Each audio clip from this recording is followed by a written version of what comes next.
Технологиялар акыркы убакта өтө тездик менен өнүгүп, дүйнөнүн көптөгөн өлкөлөрүндө аларды колдонуу кадыресе көрүнүшкө айланды. Санариптик технологиялар аралыкты жоюп, адамдардын жашоо турмушун кыйла жеңилдеткени талашсыз. Кыргызстандагы бул глобалдык өзгөрүүлөрдөн артта калбашы керек. 2019 жыл региондорду өнүктүрүү жана Кыргызстанды санариптештирүү жылы деп жарыяланып, президенттин жарлыгына ылайык бир катар тапшырмалар коюлган. Президенттин жарлыгына ылайык азыркы убакытта башкаруу академиянын алкагында атайын санариптик өнүгүү боюнча борбор түзүлгөн.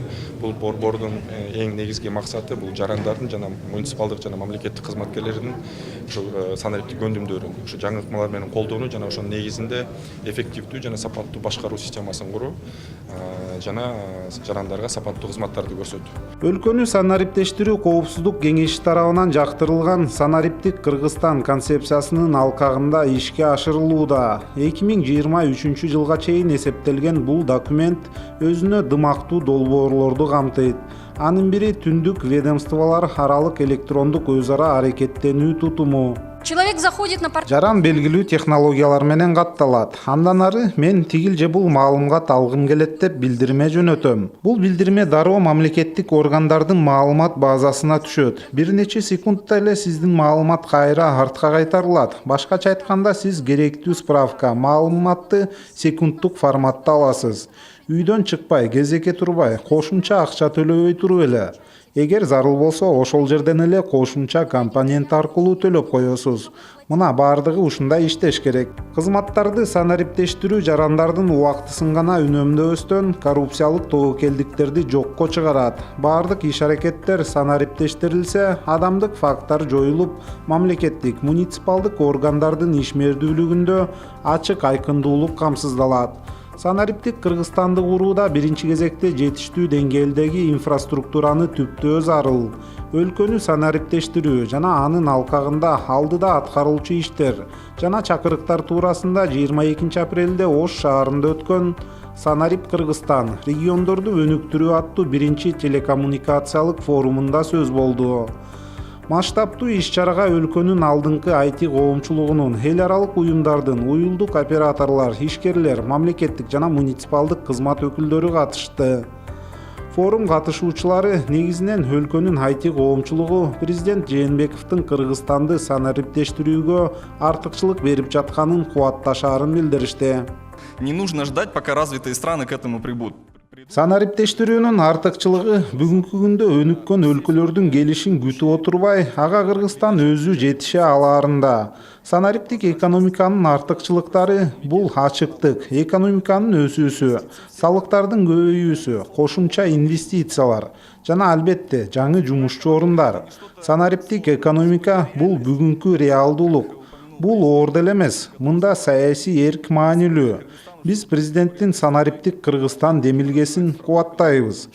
Менин бул жакта турганым деле саясий эрк бар экенинин далили. Тот факт, что я сегодня стою на сцене, это яркий пример тому, что есть политическая воля сегодня в стране. Форумдун ишине катышкан мамлекет башчысы Сооронбай Жээнбеков белгилегендей, учурда санарип инструменттери толук колдонулбай, кызмат көрсөтүү жана документ жүгүртүү негизинен кагаз түрүндө болууда. Глобалдык процесстен артта калбоо үчүн 2019 жылдын аягына чейин бир катар милдеттер кынтыксыз аткарылышы керектиги белгиленди. Түндүк системасы аркылуу керексиз процедураларды жана справкаларды жокко чыгарууну талап кылам. Анын натыйжасында кошумча маалыматтар жана документтерди талап кылуу токтойт. Мамлекеттик органдар жана жеке сектор документтерди электрондук форматка алмашат. Мамлекеттик органдар, жергиликтүү өз алынча башкаруу органдары жана бизнес түзүмдөр түндүк системасы аркылуу гана иштешет. Өз ара иш аракеттеринде кагазды колдонууну токтотушат. Социалдык кызматтар боюнча пенсияга чыгуу, балага сүйүнчө алуу, жөлөк пул алуу үчүн бюрократиялык тоскоолдуктарды жоюу абзел. Бул керексиз справкалар жана документтерди жокко чыгаруу аркылуу ишке ашат. Ушул милдетти толугу менен түндүк системасы аркылуу электрондук форматка жүргүзүү үчүн бардык шарттарды түзүү зарыл. Эскертип кетейин, мамлекеттик органдардын түндүк системасына кошулушу жана өз ара маалымат алмашуу менин жеке көзөмөлүмдө болот. Бул үчүн 189 мамлекеттик кызматтарды электрондук форматка өткөрүү жана бирдиктүү интернет порталын толук кандуу иштетүү процесси аягына чыгуусу керек. Эске салсак, бул иштер Сооронбай Жээнбеков премьер-министр болуп турган 2016 жылы эле башталганына карабай, дагы эле аягына чыга элек. Андыктан президент конкреттүү жылыштарды күтөөрүн баса белгиледи. Маалыматтарды санариптештирүү маселесине келгенде көпчүлүктү түйшөлткөн суроо жеке маалыматтардын корголуусунун кепилдиги. Андыктан президент Жээнбеков 2019 жылдын сентябрь айына чейин персоналдык маалыматтарды коргоо боюнча тиешелүү мамлекеттик орган түзүү зарыл экенин айтты. Республиканын 20 шаарынын базасында акылдуу шаар долбоорунун негизги компоненттерин борбордук бийликтен жардам күтпөй эле өз алдынча иштетүүгө жергиликтүү бийликтин мүмкүнчүлүгү бар. Мына мисалы Балыкчы шаарында бүгүнкү күнү муниципалдык мүлктүн электрондук реестри, шаардын электрондук картасы сыяктуу долбоорлор даярдалууда. Коопсуз шаар долбоорунун алкагында 84 видео камераларын орнотуп, атайын кырдаалдарды башкаруу борборуна кошулду. Шаар ичинде 38 километр оптоволокно кабели тартылды.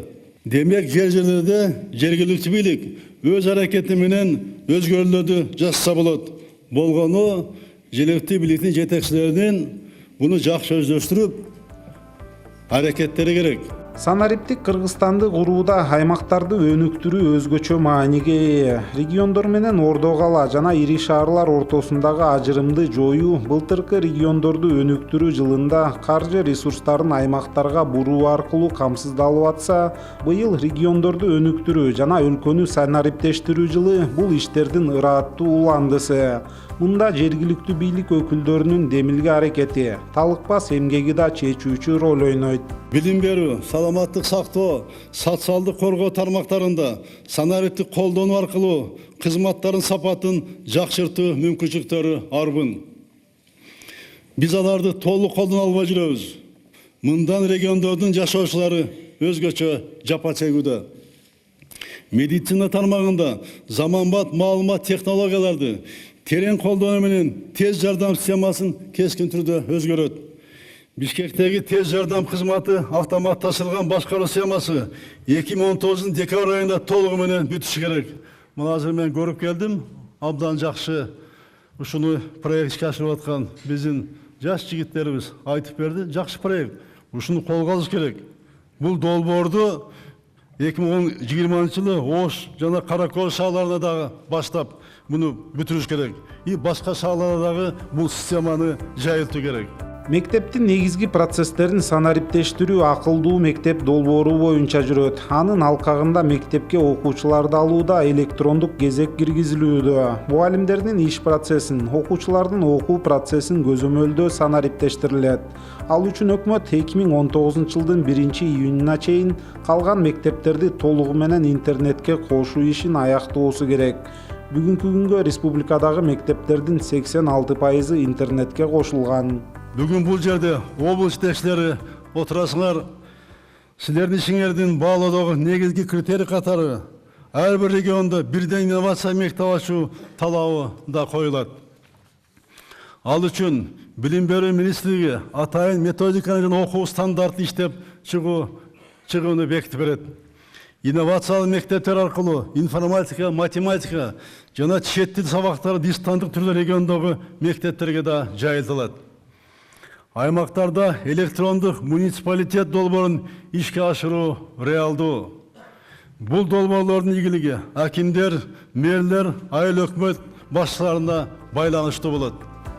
Санариптик Кыргызстанды куруу үчүн эксперттер учурда өлкө жетекчилигинде саясий эрк бар экенин айтышат. Президент Жээнбеков белгилегендей, айтылган сөздөр айтылган бойдон калып калбайт. Кыргызстанды санариптештирүү маселеси мамлекет башчысынын президенттик мөөнөтүнүн негизги багыты жана жеке көзөмөлүндө болот.